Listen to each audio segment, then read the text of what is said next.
we were the second class of what is called the 2+2 program at Harvard. 14 of us in our batch from across the globe who were part of that 2+2 program, and that's how it worked out. I had not applied to any other business school. This was the only one, and I think back in 2008, when that was when I started my first venture, and so hiring became a very big pain point for us, right? And I realized that if this is the situation at a big company like Flipkart, imagine what it would be for smaller companies where you perhaps do not even have that brand muscle to attract a lot of talent, where you do not have the ability to train people on the job and things like that, but you want to keep growing, right? So you need really good, skilled, talented people. Extrapolate that to India's scale, you realize how big of an impact this can have on the overall economy, a growing economy like India. I think these were the aspects which kind of led me and my co-founder Yasir to start off on this entrepreneurial journey of NextLeap. I wanted to create that impact at an India scale. People were also saying we want faster career outcomes. People want a faster career growth. People want a faster job transition and things like that. Welcome to another episode of High on Why. Learning for young professionals is changing too fast, and today's guest is building right at the heart of that transformation. He is the founder of The NextLeap, a platform that blends community, pedagogy, and technology to create learning experiences that actually lead to real career growth. Arindham is reimagining what professional education should look like. Welcome, sir. Welcome to High on Why. Actually, though I have met you so many times, but today off the camera conversation, we made a good, lovely conversation. I hope I would bring at least half of the conversation today Thank you so much. Half an hour of session. So welcome. Thank you so much, Sugita, for having me. Yeah. So to begin with, I want to begin with your, beginning of your journey. So you have done your engineering from IIT, and then you've worked for a while. Then you have done your MBA from Harvard. So why did you think you wanted to start your journey from there, from Harvard? I don't think I wanted to start my journey as such from Harvard.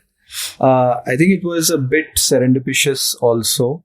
When I was in my pre-final year of college, at that point in time, I came across this program that Harvard had, wherein they said that pre-final year students or final year students are most welcome to apply. And if you apply, you will not have to pay any application fees. And even if you get rejected, you will get personalized feedback on your application. So I just thought there's nothing that I have to lose out here. I don't have to pay my application fees. Even if I get rejected, I'll get feedback. So let's go for it. At that point in time, the objective was not actually to get in. I had no expectations, to be very honest. I didn't even know what I was getting into. I applied, and I think by luck, I got an interview call. The interview call was also very interesting because it was happening at a time, this was 2006 or 2007. At that time, the phone networks were not that great, if you remember. So the call got disconnected 2-3 times, and this was not a video conference or anything like that. This was on call, on the normal phone call. But yeah, I think I got my voice across to them at least, and got a 2-year deferred admit. And this was, we were the second class of what is called the 2+2 program at Harvard, wherein they were getting in folks who were final year students and giving them a 2-year deferred admit. So the expectation was that you work for 2 years after graduation and then come over to business school. So we were 14 of us in our batch from across the globe who were part of that 2+2 program. And that's how it worked out. I had not applied to any other business school. This was the only one, and I think was kind of lucky. It was like a destiny. You had to. Maybe, yeah. I think maybe that's how I also look at it. Maybe it was my fate which was written out there. And that's how you landed up with. That's how I landed out now. I think NextLeap also has been kind of something which I look at it as more like me drawing towards a closure of something which I had started back in 2008, and that was when I started my first venture, and that was also in the field of education. Lots of learnings from there, and then kind of moved on, and it was always at the back of my mind.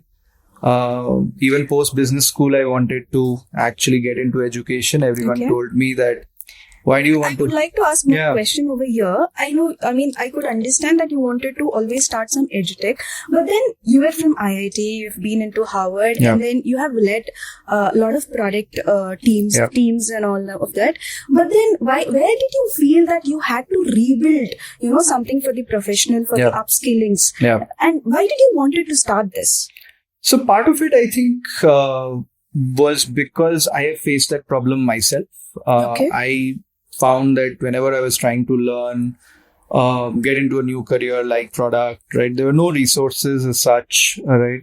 And I had to learn it the hard way, and which I felt like there should be a much better way. That is number one. The second is, once I got into those roles as well, I found that I had to keep upskilling because the technology was changing so very fast. I had to make sure I learn about all the new things that are happening around me. And there again, I felt like, okay, there's no proper direction. I would ask people around and then research on the internet, and no structure was there. A lot of content was there, but the structure was missing. And the third is, when I was looking to hire and build teams myself, that skill gap was apparent, because the candidates would come in for the interviews, good pedigree, fairly good experience, but their knowledge was quite shallow. The skill levels were shallow, and it was very clear that they were also perhaps struggling with the same problem. No structure, and they did not know how to actually go about doing and building things the right way with the new technologies. So hiring became a very big pain point for us, right? And I realized that if this is the situation at a big company like Flipkart, imagine what it would be for smaller companies, where you perhaps do not even have that brand muscle to attract a lot of talent, where you do not have the ability to train people on the job and things like that, but you want to keep growing, right? So you need really good, skilled, talented people. And now, kind of, if you extrapolate that to India's scale, you would realize how big of an impact this can have on the overall economy, a growing economy like India. So I think these were the aspects which kind of led me and my co-founder Yasir to start off on this entrepreneurial journey of NextLeap. Wanted to create that impact at an India scale. Yeah. Okay. So at the NextLeap, what is that one insight for the learning growth or the career growth of the professionals you see that the world hasn't seen, but then you were able to see at that point of time? Yeah. So a couple of things. The way adults learn is very different from the way kids learn, right? If you look at it, the way we have been taught in school, etc., is like, okay, this is a formula. Memorize this formula and try to apply this formula to a problem set that is given to you. That's typically what most students have learned that way. Correct. Right? But in the corporate world, there's no set formula, right? It is not like you plug and play and kind of get the results, which means that you need to actually think a lot deeply. And you need to be able to learn how to think a lot more, right? And that is a kind of learning which most people have not had in school or in college, right? So that was one insight that we had received. And the second insight that we got was, and this was a sign of the changing times, just like we like faster deliveries. People were also saying we want faster career outcomes. People want a faster career growth. People want a faster job transition and things like that. Now, wanting a faster career outcome is great, but how do you enable that process, right? And because in the market, all the programs that were there were all 12-month, 15-month long, etc. And that's where we questioned that why is it that a lot of these programs are so long? Is it actually that's what is required, or is there something which we are missing?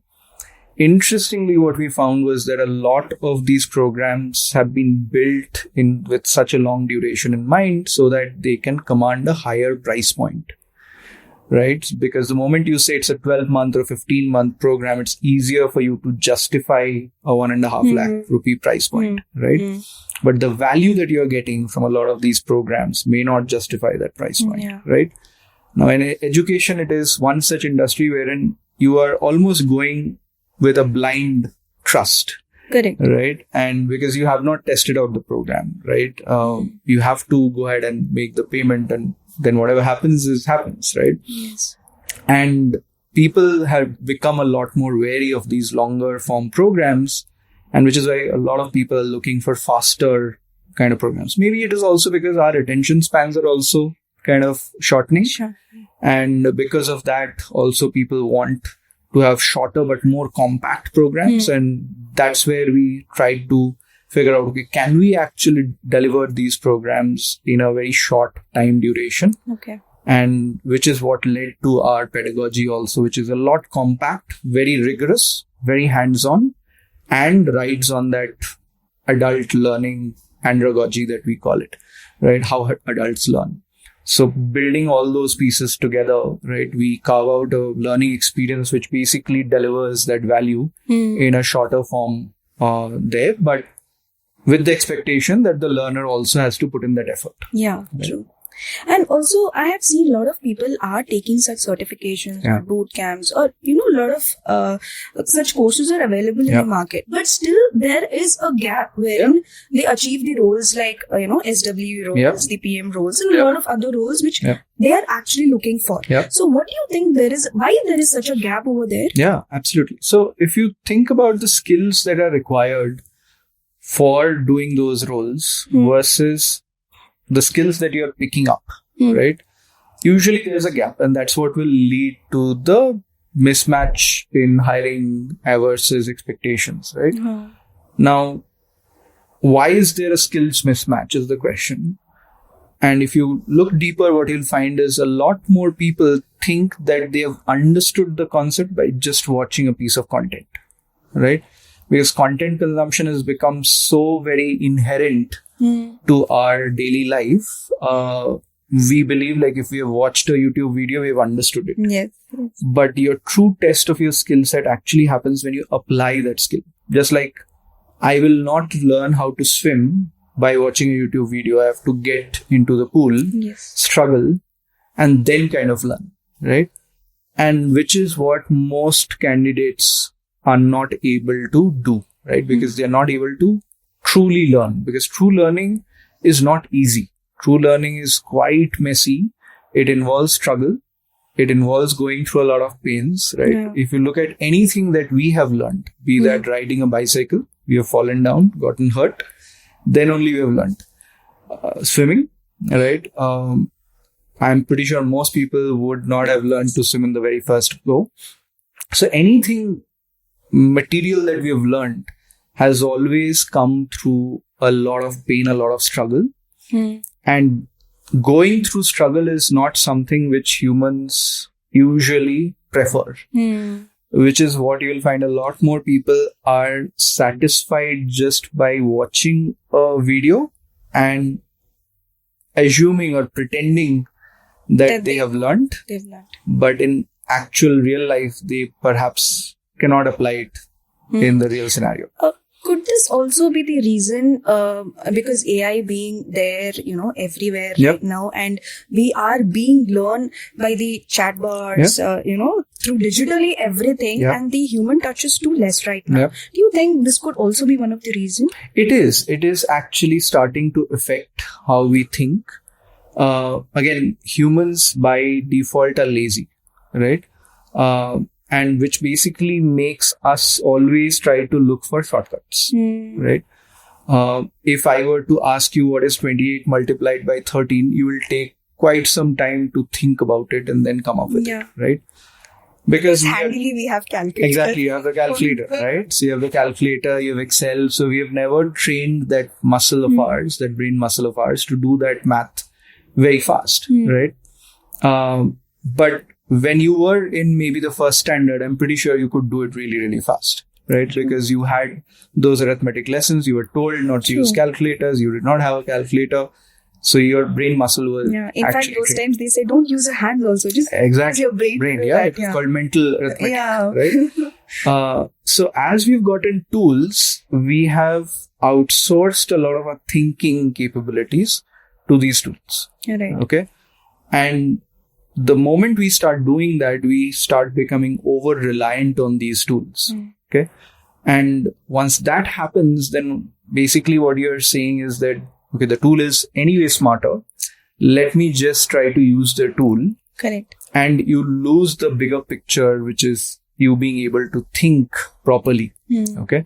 And that's what has started affecting kind of how productive you are at work, or because at the end of the day, no tool is going to be able to come up with the strategic thinking part of it, right? Understand the context in which we are operating and all of that. That requires your critical thinking abilities, which is why you will see in a lot of hiring processes now, companies are increasingly testing for critical thinking abilities. Right? Because if you're good there, then it is very easy to learn any tool. Most people think that if I learn how to use a tool, I'll get the job. They cannot be more wrong, right? Because using the tool is not the important thing, right? Like you can learn how to use a video editing tool, but if you do not understand storytelling, then I don't think you'll be able to create a really good video. Nice. And also, as we spoke about the AI being there, can you also tell me one underrated, skill wherein all the business people are still ignoring it, or the professionals are ignoring it?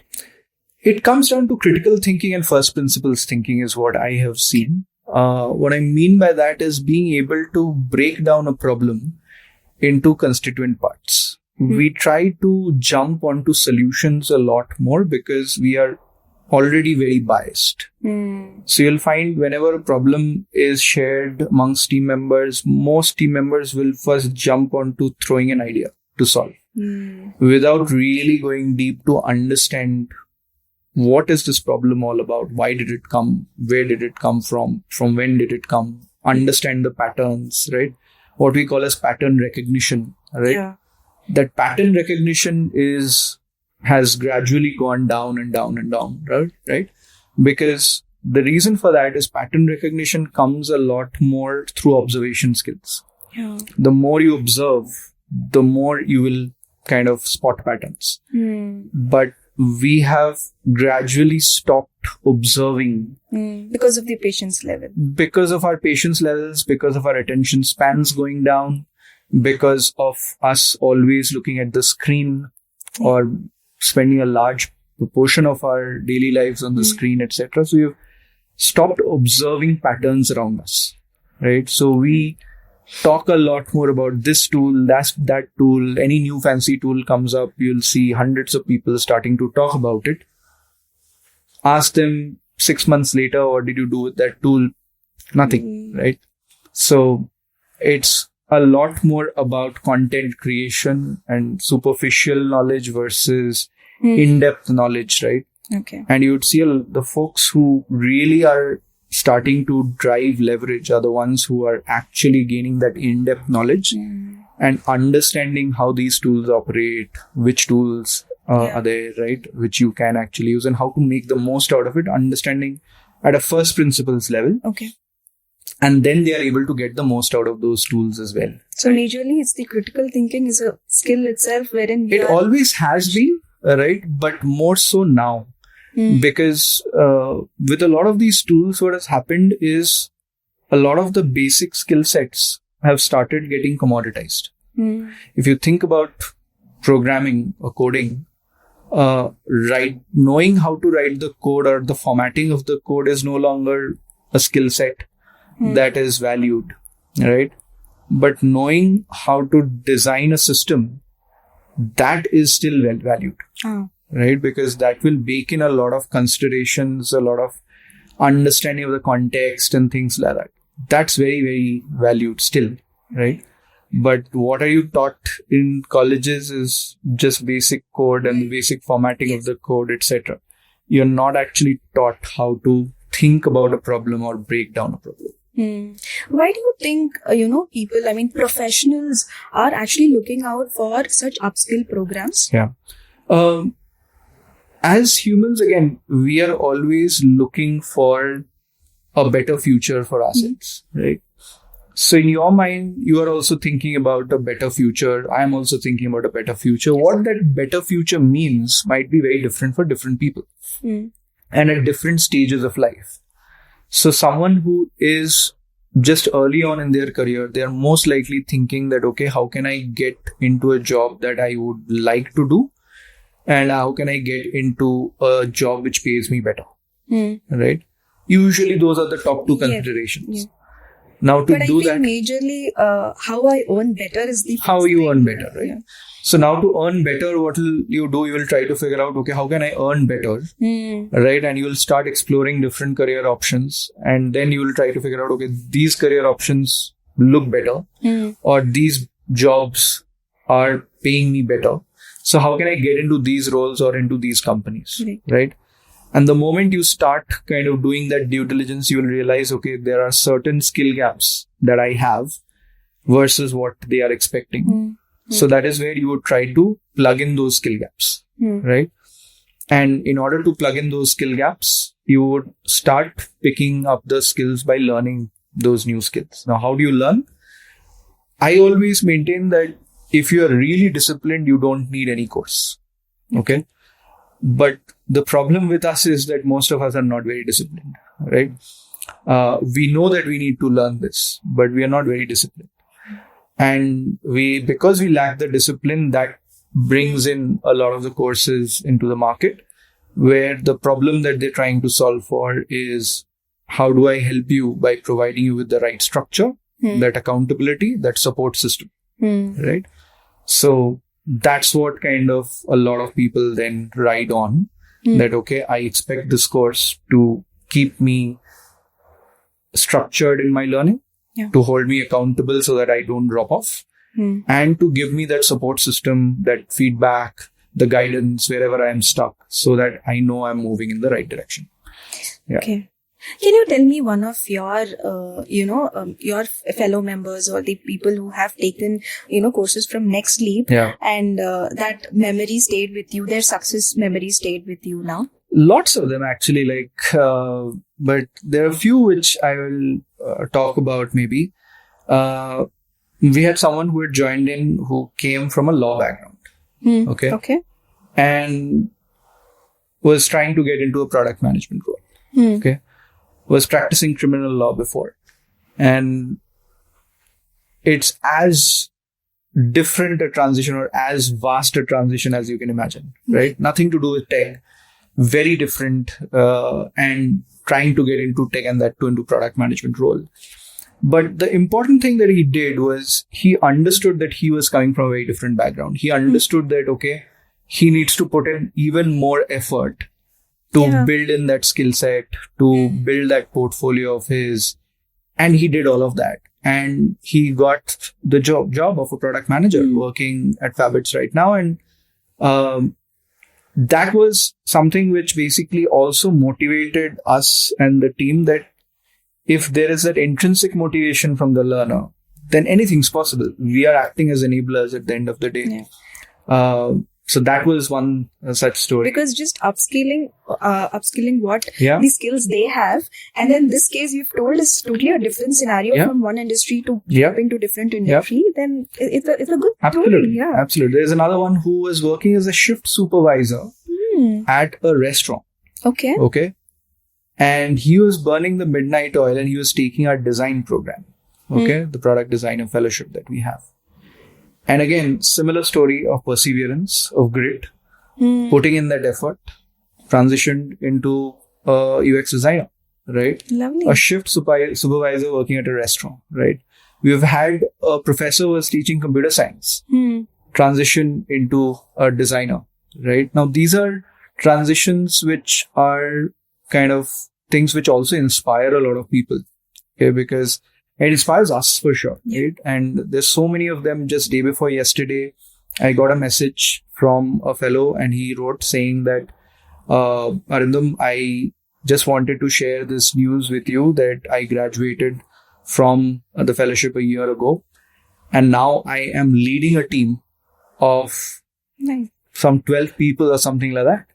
Right. And all credit to you guys for not just giving me that thinking framework, but also helping me realize my own potential. Right. So again, the thing is, we become the happiest when we feel that someone has been able to realize their own true potential.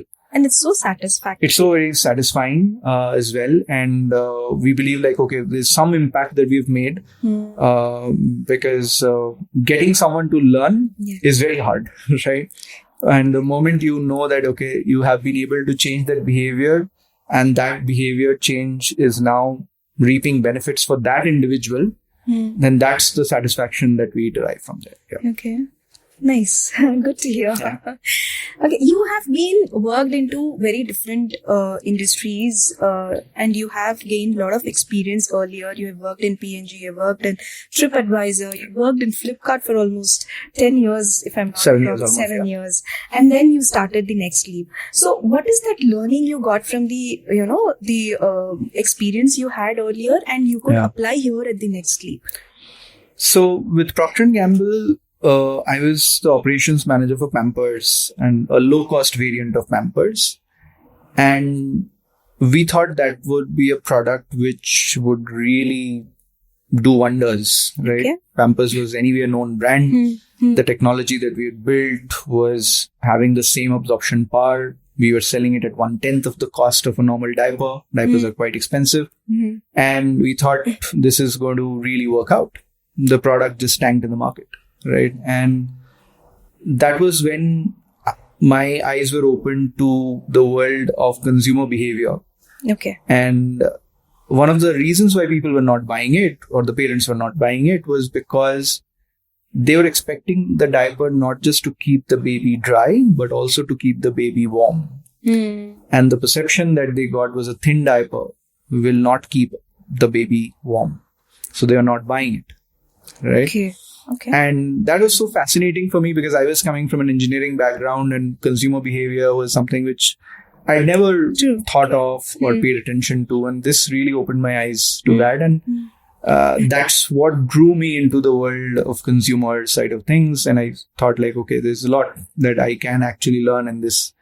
Then when I actually started working on my startup, right, and that was where I realized that, okay, technology can play such a big role, where we were trying to build out a platform where you can hold virtual career fairs and stuff like that with the British Council and such kind of clients.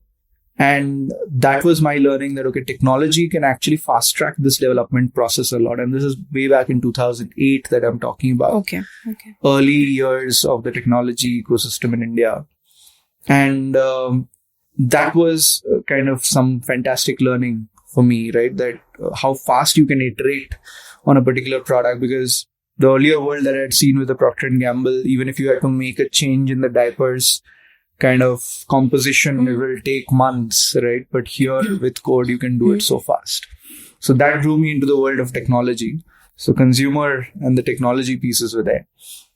Then in business school, obviously, I learned a lot more about the business aspects, but when I started working with Avery Dennison, and that was where we were trying to set up a new business unit within a Fortune 500 company of Avery Dennison. And I realized how important a role sales and distribution actually plays. Because while I was trying to build out the product, I would accompany people onto the sales visits and understand. And we were selling to hospitals, right? And selling anything to hospitals, especially when you're selling technology to hospitals, is very, very hard because the hospital administration is very wary of technology, right? And maybe because they want to make sure their lives are not impacted because of technology, etc., right? And this was enterprise product selling that we were trying to do. And I realized how important that sales process was, right? And then finally, when I came into consumer side again with TripAdvisor, one of the world's largest travel platforms, I realized what scale means, right? Because it was operating across 30 different languages across the globe, right? Very different consumer behaviors. The behavior that you would get from someone in the UK is very different from someone in the US, from someone in South American countries, in India, and so on and so forth. And I was like, okay, like this is a whole different ballgame. This is a truly global company with such different user preferences, user tastes. And you really need to think very, very differently when you're operating at this scale, where data plays such a big role, where your processes start playing such a big role.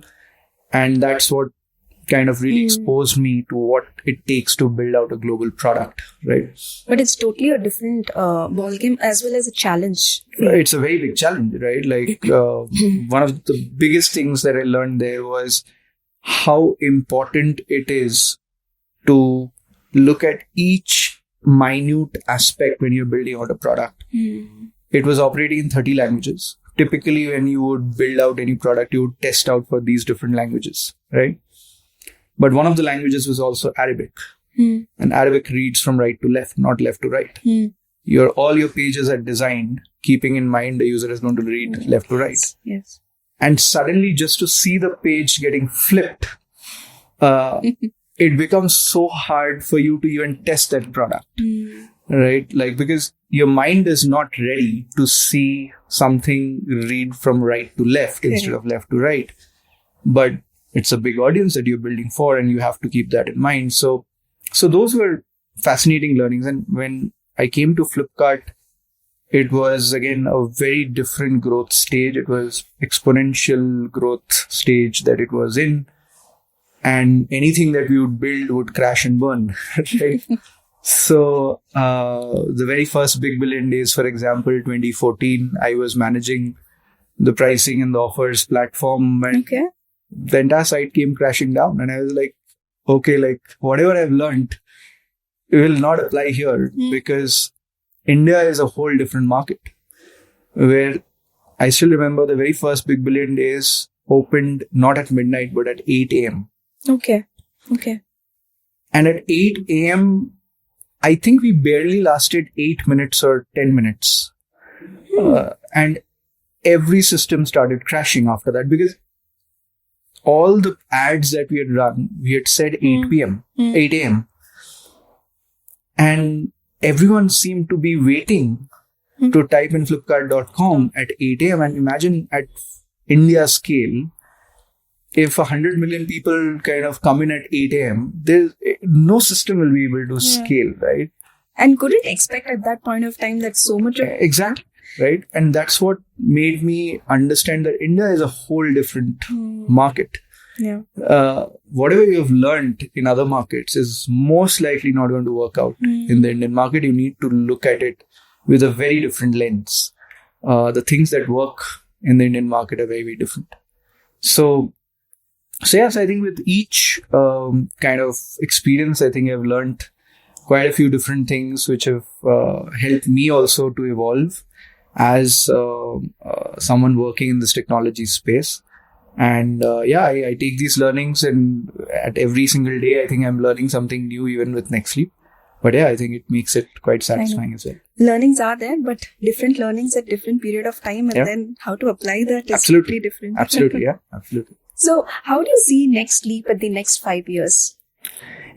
Are you bringing in something with new skills? So it's not just about skills. The way we look at NextLeap is we are operating in a labor market. Okay. And the labor market has 3 major pillars. There is a skilling or education pillar, which is basically trying to address the skill gap problem. Then there is a talent development pillar, which is once someone is already working in a company, the organizations also want their employees to skill up, right? To get trained as a manager or other needs that are there, which is what we call as learning and development, L&D. Okay. And the third is basically your hiring or your recruitment pillar, right? So right now we are operating in the very first one, which is addressing the skill gap problem. But ideally, kind of, you would want to kind of go into the other pillars as well. There are a lot of synergies that we see which we can actually tap into in other markets outside of India as well. So that becomes another thing for us to focus on. And the third is basically, as we look at this big segment that we operate in upskilling, there's quite a few different micro segments as well, in terms of the careers, in terms of the age groups, in terms of the price points. And those are different aspects which we would want to tap into as we move forward here. Okay. Nice. All the best for you. Thank you. Okay. So one question which is just popping in my mind right now is, with Byju's, where it is, we all know, the physics wala is rising, Unacademy is, doing good, and Upgrade. Okay. So all this is happening in a very different levels right now. So what do you think, where the EdTech will be there, and EdTech in India, how will that be in future? So I would break it into two parts. Okay. So first is the ed in EdTech, and the second is the tech in EdTech. Yeah. Okay. Got it. Yeah. So in terms of education, if you look at it, the way we have learned so far, the way our minds have been trained so far, versus the way we need to learn, the way we need to kind of adopt new skills, I think has to kind of undergo a change, right?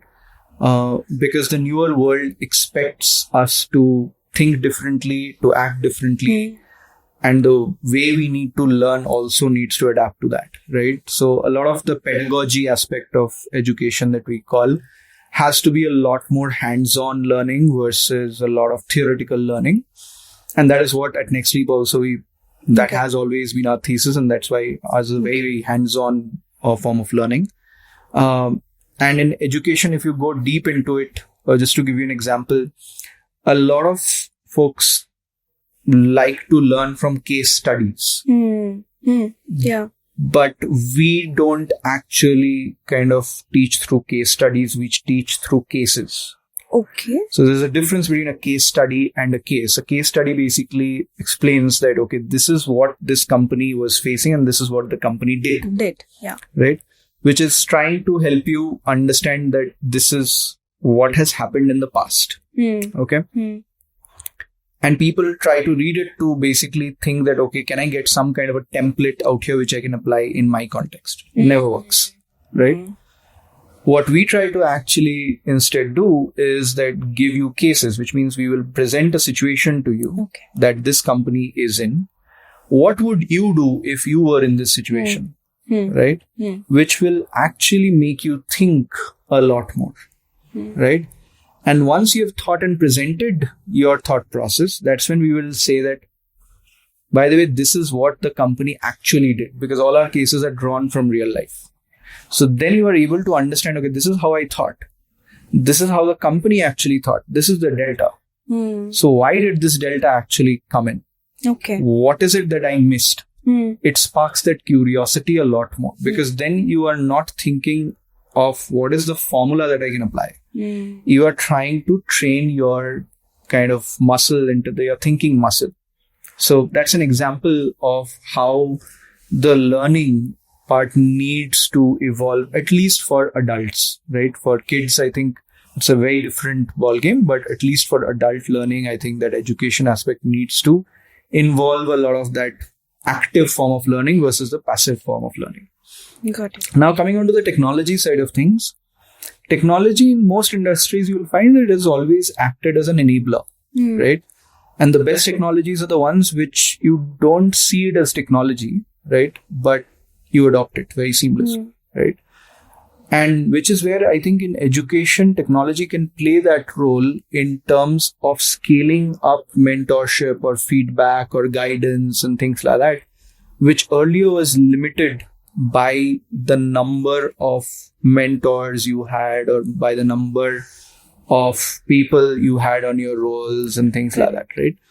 And because the AI can actually serve as a very good co-pilot of yours, a tutor of yours, a coach of yours, a friend of yours, right?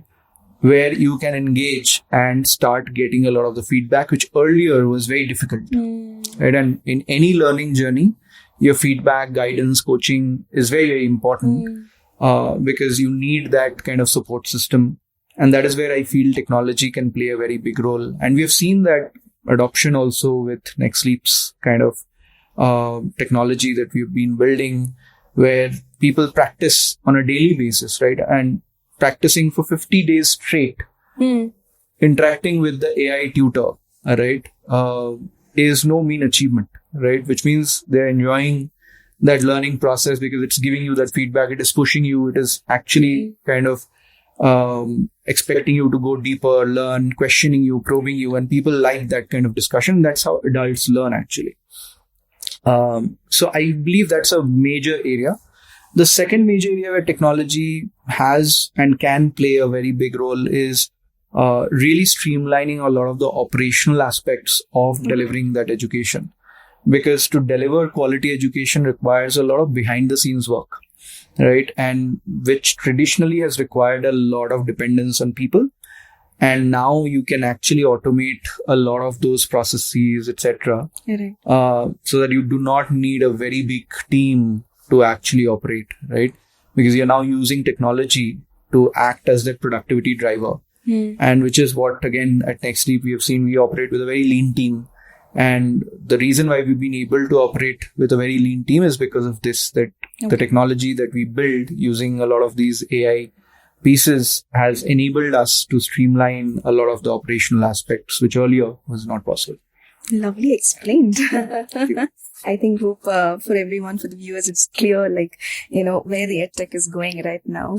Yeah. Okay, I want to ask you one more question, and this is the last question. So what is that mindset the learners should have, before taking up such courses and when they're building their careers from one career to another career? So one is, I would say, like, it is possible, right? Because most people, example. yeah, exactly, right? And because many times what happens is even before you start, you have accepted failure, and that prevents a lot of people from even starting, right? And that they cast that self-doubt on themselves so much that they don't even start, right? So I think that's the first thing to keep in mind, that it is definitely possible. The second thing to keep in mind is that how much effort and time are you willing to put in? Because it starts with that. If you basically say that I am going to be putting in 10 hours a week, that's great. But can you put in 10 hours a week every week for the next 10 weeks? That's where the discipline part comes in, right? A lot of us start off on something with a lot of energy. That's why you'll see a lot of New Year resolutions. Later the energy drops. Right? By the end of January, you've fallen off from that, right? The reason is that you start off with a lot of energy many times, but then maintaining that consistency or that discipline is where the trick lies. And that's the thing which will really help you move forward. So are you willing to put in that much of time and effort, or how much time and effort are you willing to put in, and how consistent or how disciplined are you willing to be? So I would say that's the second part to it. The third part is basically kind of what is it that you know, what is it that you know that you do not know, and what is it that you do not even know that you do not know, right? So the three levels that are there. And the faster you're able to identify that, the better you will be in actually plugging those skill gaps. Okay. Right? Because a lot of us don't even know what we don't know. Right? Or don't even know what we are supposed to know, but we don't know. Correct.